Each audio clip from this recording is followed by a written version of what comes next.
amalone ka fo dogo franje kerengarle misiki ngumbe critique la moko fe wala sa critique la moni jamana de umiseka do nyokona ka nyokova muka danyo na ka buyate mon yonje sibirido kalotle mukani siki janvier ako kunjara samba flani mukani sabaina anga danjigi soba mbeni au centre international de conférence nuba churu nyongono ko CICB akeneka ma chama untumbe hal na sur la koniye a dogo franje siki ko folo ye baw asiki ko folo ni haklina minu ba kono critique la moni mob sika do nyana chukumi anga ministry ni oye kasuge mi nyashi mekrigo ka mamadou kasuge ale tumbe keneka ma wore chama untumbe dogo franje ndi vajala ni akulla bemba ta umeka dima manu Boubacar Sidiki Jara afana tumbe keneka ma wara tumbe keneka ni o ya hadamadiya hake tokoto bawye agibu boare sende ashi tokola ale kofe kuna fundilaw anga nyema fana tumbe banjugo dante nono mbenna ngumbe ka fara magistrat chama unga ani ma bawerew minu nana kasega na ke kuinshiri ani kasega na lamenike feminu na fo kasuge ya jira ka krofo kono ka fo ni ta ko fulan yere sinfe ma se ka fo wasa yere koni o sorla ka bitta ko fulan na ka ba bara yere ke chuko ani ko yere na chukula akwa to de sa ka jira ka fo malikono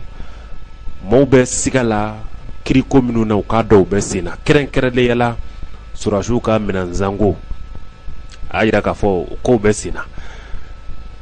Boubacar Sidiki Jara nale ye dogo franje nkonya kunya bo baya ale ka bismalu temene kofe ministry kasuge na korofo ta ka jira maula ko ka ta samba flan tan siki na kana se ba flani mugani flama ko kri da kumini o affaire nu ba wule ko affaire o keme bakele magitino bakele keme kononton ani binani siki o de nunduna keme siki ni tanikele o baraw o belajele ba nakaba amola saka fo keme sabani bisiki ni woroba la ko nyebishi anga furuba fenuma bakele keme ni bisabani wolovla o bala o lukoni mbaraw be senakaba ayajira ka korfo kono ka fo ni yene belajele ya tala kala je ko abe musa ka minofa abe tasi sefa wari miliyari keme sabani biduru ani saba ani million keme flani bisikini kili ani buruburu ame domina komina fobi abaraw damene na kaba min yere sorola ka bla wakande la kaba o witasi binani ani saba miliyari la amol saka fo ni wale minu fulani ko moka donga fo abara ube sina wa atna jo ikado dabna do aklingle belajele la kaba ada ya jira ka korfo kono ka fo gouvernement wuli meka jo asinka wala sa dakun fonfembe kriko nasrala o bebse ka se adana chukomi o tendelu ni o nyefolula adadona samba fulani muga jouer kalot le tanifla obe moko hakili jigi tile tan kele kata se tile tan flama wale chamongera ma fa ko nasrawla sigaso kai ani bamako abi mo hakili jigi don temenuna uga korfo kono ya ida ka fo niye a dossier belajile takale ko be dossier tama konondon o koni mbara u damine nakaba o bole ko fe korfo laba o yanga panguru jigi kene sinu o ye chili minge ko konya fana o segesekelu be sina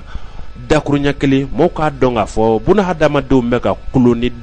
dakunye malikiri kula o wuli meku jo apela wala sabun hadama do miseka da uka critique la mola ka son o fasoy minisuma kungango konimbe sika labi kabini juin temene ni conseil de sécurité des nations unies mowie siradi minisumama kata odona kana se bima ka do miye wulika jokoni obe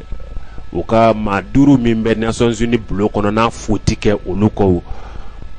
les 5 membres permanents obe nywana nyonza masamala yali ko in na a na sigi wa a tɛna sigi wa o de bɛ balansi kan sisan. Jumadon kalo tile 27 o ni mɔgɔw ka ɲɔgɔn ye tun bɛ sen na kalo saba sɛbɛn min to ka bɔ u fɛ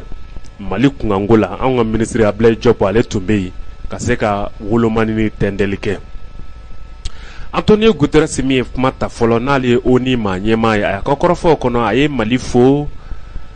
ɲɛtaa baara dɔw la politiki ko nasira kalafili ko nasira fo ka taa se bɛnkanni wale minnu bɛ ka kɛ ani hadamadenya hakɛ kow la.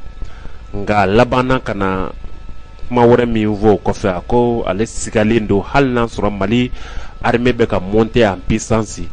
ko lakanako ye a jɔrɔnako ye. O fɔli ye wajibi ye. Amaluna k'a fɔ lajɛ in sen fɛ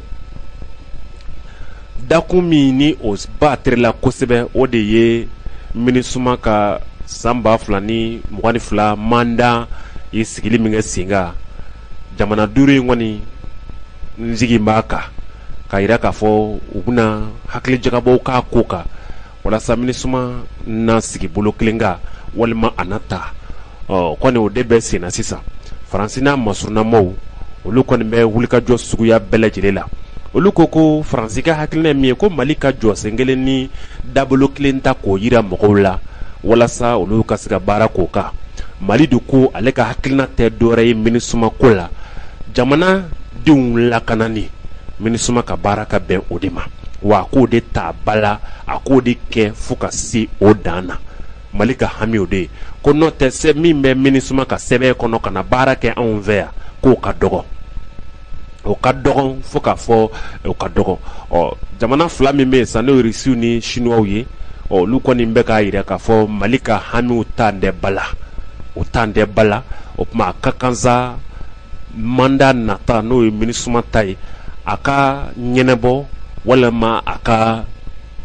dafiri o fila kɔni don. O tuma jamana 5 in o bɛ ɲɔgɔn na ɲɔgɔn sama la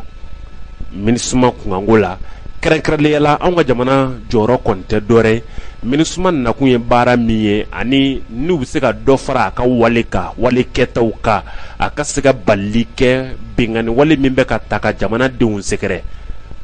Anw ka hami tɛ foyi o kɔ n'a t'o dafa dɔrɔn o tuma na kasa ni kosow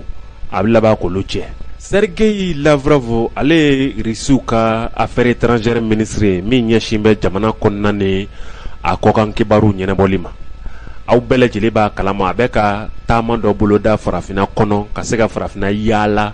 ka a taabolow ni a segibolow dɔn. Ka bɔ taama daminɛ na min ye kunnafonidilaw ye occidentaux fɛ n'o ye nasara jamanaw ka kunnafonidila européens dakuruɲɛ kelen na olu kɔni bɛ ka kan sugu bɛɛ fɔ a ka taama in ma. U bɛ ka ja sugu bɛɛ bila a ka taama in jukɔrɔ. U bɛ ka kɔrɔfɔkan sugu bɛɛ bila a ka taama in jukɔrɔ. Amérique kunnafoni dibaw ni Europe kunnafoni dibaw. A yɛrɛ ye kunnafonidilaw wele n'o ye Sergei Lavrov ye ka yir'u k'a fɔ min ye nin wale ninnu ye ko nin bɛɛ kun ye ka se ka farafinna maa wɛrɛ kana se ka na farafinna min bɛ se ka na farafinna baarakɛɲɔgɔnya tɛmɛ u n'o cɛ ni olu tɛ. K'o de ye fɛn ye fɛn min bɛ yen ni o bɛ maa dabali ban. O de la a yɛrɛ ye a yira ale ka taama in farafinna kɔnɔna la ko a ye kunnafonidiso dɔw lajɛ nanzaraw ka kunnafonidiso dɔw k'olu yɛrɛ kɔni ko kuma foyi t'u da tuguni dalilu la walima kumakan jɔnjɔnw la u bɛ ka min da ka ɲɛsin Rusi jamana ma k'u b'a fɔ nin bɛ maa bali ka na farafinna kɔnɔ. Ko n'i y'a lajɛ u yɛrɛw bɛ ka wale cɛjuguw kɛ dongo dɔw bɛ kuma na k'a fɔ ko liberté de la presse ko kunnafoni dilaw ka to yen k'u ka baara kɛ a kɛcogo ɲuman na k'o kuma b'u da diɲɛ dongo ko k'a sɔrɔ olu ka RT français bureau y'o datugu Union européenne dugu bɛɛ la. K'u du kun ka bɛ ko liberté de la presse o ye fɛn ye fɛn min ni kuma fɔdalaw don n'u ti ɲɔgɔn kan fɔ. A ka kɔrɔfɔ kɔnɔ a ko min ye olu ni farafinna ka ɲɔsira bɔ ye k'a bɛ kɛ wa nin y'a daminɛnen ye ko bawo ko farafinna jamanaw ko dugu jukɔrɔ nafolo caman b'u bolo wa u ka dugukolow ka ɲi ko wa u n'u dɛmɛ u ka se k'u ka dugu jukɔrɔ nafolow nafa bɔ ka se a dan na mun de ka di Europe jamanaw ni Amerique jamanaw occidentaux ye ka se ka na farafina dun a kolo fo a sɛmɛ o dɛlen b'o min na kabi jɔnya tilew la kabi san 100 yirikaw la o b'o baara kelenw de la farafina kɔnɔ o de la u t'a fɛ maa wɛrɛ si ka munumunu farafina dafɛ Europe jamanaw ni l'Amérique u b'o baara de la ka se ka farafina mara jɔnya hukumu kɔnɔna na hali bi walasa ka se k'o k'u sago ye k'olu kɔni ka taama in n bɛ ka sigibolo ni jɔyɔrɔ ni dabolo bɛɛ lajɛlen ban a bɛ kunnafoni di waati min a ye jamana damadɔw kɛ ka ban Afrique du Sud b'o la Swatini b'o la Angola b'o la min ye taama tɔ ye o bɛ senna ka ɲɛsin farafina jamanaw ma an balima bamanankan bɛɛ baw nin de bi dan sigi bi bamanankan kunnafoni la min labɛnna ka d'aw ma aw denkɛ n'aw balimakɛ fɛ vie kɔnɔ n tɔ ye sa ka foli ni waliɲumandɔn kɛrɛkɛrɛnlen bila ka lase aw bɛɛ ma aw ni ce a ka tulomajɔ la a k'an bɛɛ laseli nata